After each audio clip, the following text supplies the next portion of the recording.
we were hoping that you could share a little bit about your journey. This is your 5th year in our school division. So, yeah, how'd you get to be where you are today? Well, my journey started when I first got my job in Duck Lake teaching pre-K, and I definitely had an idea of what pre-K should look like to me. And my mom was a preschool teacher, so I kind of had taken that with me. And then I had the kind of, I guess, my good first introductory to the division with Sam and Trish. They kind of challenged me to think about how I want to teach as a teacher, and I didn't agree with them right off the bat, which was excellent for me, and they kind of pushed me when I needed to be pushed to become the teacher that I am now. And they were there for me when I needed them all the time, to keep challenging me and to keep moving forward when I needed that next step. And then I was lucky to move on to kindergarten with my sister, and she became my bouncing board. We helped each other, we shared ideas, and we still do, and I think that's an important key to both of us being the way we teach, is having someone that you can, share your struggles and help problem solve. After that, I got I got brought to Aberdeen teaching grade 1, and that's where I kind of hit my next roadblock. I had really liked the inquiry learning, and I liked how involved the students were and how excited they were about learning and listening to their voice, and I didn't know how to do that in grade 1. I kind of, again, had that same idea of what a classroom should look like in grade 1, and it didn't meet with what I found was engaging for students and for myself. So I joined a reader's workshop with Amanda Bernetsky, and then I found that the reader's workshop was all about listening to student voice, and that is exactly what I wanted. And so I struggled a couple times with that and started over 3 times till I got it right. But then I realized that I could do more with this workshop model. I could do it in writer's workshop as well. And then I thought, well, maybe I should start doing my explore time again. And then I got into bringing in that kind of time for them to follow their own ideas and to listen to their things they want to learn about and how excited they were.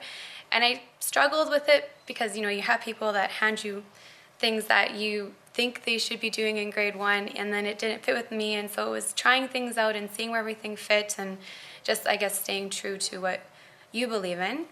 And then I got transferred to Rostern, and it was my second time in grade 1, which gave me a really good opportunity to kind of dig into this grade and explore more. So that's when I started trying things in math and science and social, and trying what I thought was a workshop model in those grades, and just trying to keep everything hands-on and discussion-based. And then, I got into grade 2. And again, I hit that same roadblock, like, can I do what I was doing in grade 1 in grade 2? And I think now that I've hit that roadblock so many times, I kind of said, no, I'm okay.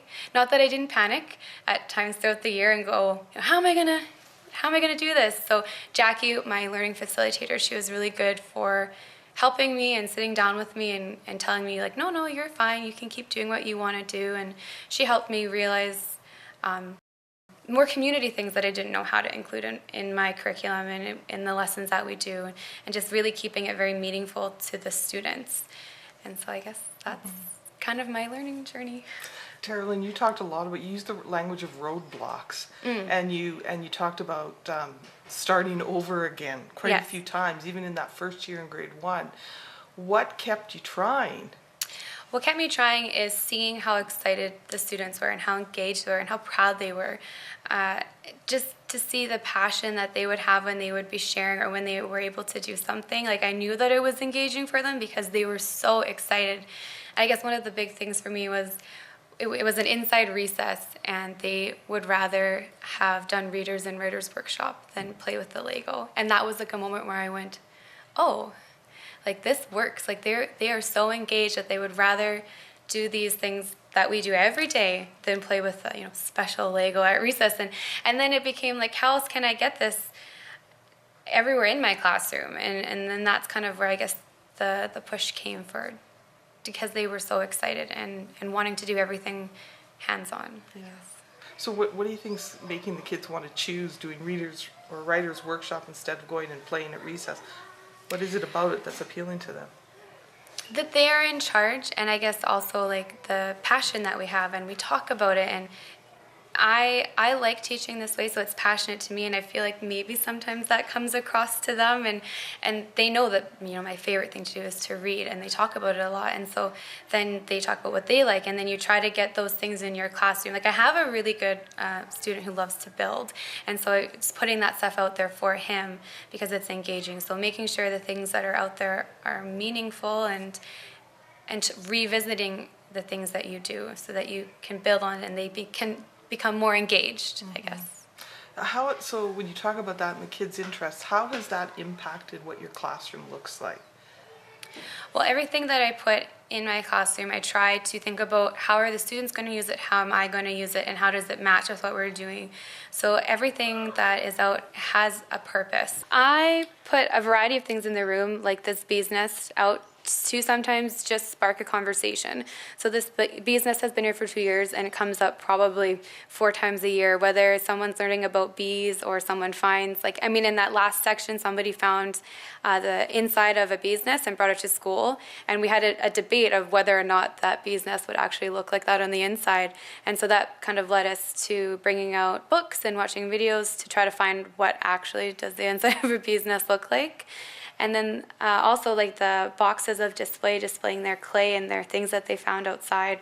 Like that has so many different connections, whether it's art where they were mimicking pumpkins, or the explore time where they made a clay plate. You know, it's just displaying their work and their wonders and putting it out there for them to hopefully inspire others in the classroom to help, and even just for them to look at and recognize that that's theirs and to be proud about it. So putting their work out wherever you can, I find is important to give them confidence and to hopefully inspire other students. It's an area that like any student can work at, and I find that a lot of students that maybe fidget a little bit love working here because they can just stick their hand right in and they play with it, helps them to focus. And though it looks really pretty, it's also purposeful. You know, they can play with it. They've taken them out and made patterns with the rocks from dollar store and the actual rock. You've had quite a few teachers come into your room and be a part of your classroom this year. Yeah. So what kind of questions do you get from teachers, and what has that challenged you in your mind? Well, one of the things I get asked a lot, and actually was something I struggled with for 3 years now, was how do I use my conferring notes? And that this year, that was my big push, I guess, because I struggled with the same thing. And that was the question I got every single time. What do you do with all your conferring notes when you're done with them? And how do you use them? And I would tell them, oh, I use it to help me plan, and I use it during writing report cards. But like them, I struggled with, well, you have so many sheets, it's really, or notebooks or whatever you use, it's really hard to keep track and to go through them all. And so it wasn't till probably March that I knew someone was going to ask me about it. So I thought, okay, I got to have an answer, because I had been thinking about it and kind of talking with other teachers, and I had thought about creating a sheet where I summarized each month that matches with the curriculum and the report card. And so I guess I took the time to sit there and play with things, and I talked to a couple of teachers in the school to see what they thought, and then that I was able to share that. So that's a question, I guess, that came up a lot that pushed me to go to my next step. It challenged me. You use your conferring notes a lot. Is there, what else do you use when it comes to assessment in the report card? I do a lot of documentation through pictures and through student words and sticky notes, which I struggle with a lot, because I had this idea, and I still fight with this, that you have to use a rubric or a checklist so that when parents come in or anything, you can show them like, oh, well, this is why they have that mark. But in pre-KK, I got started with documentation through pictures and me writing about what they're doing. And I really loved that style of assessment. And so I tried bringing it up with me, and I still use it now. And I love it, and my students love it. Like, it's... And what gives you confidence to keep going that way?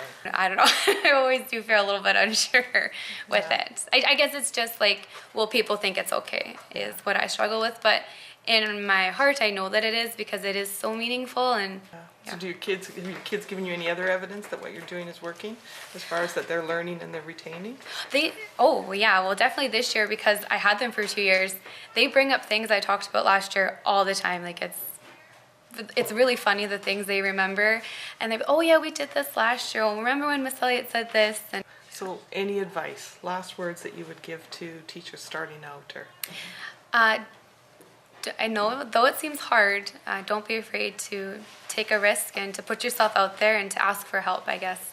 That was one of the things that really led to my success, was not being afraid to ask for help and to be pushed when you need to be pushed, to be challenged, to keep yourself challenged and going and trying new things and finding what works for you. So be true to yourself as a teacher, I guess.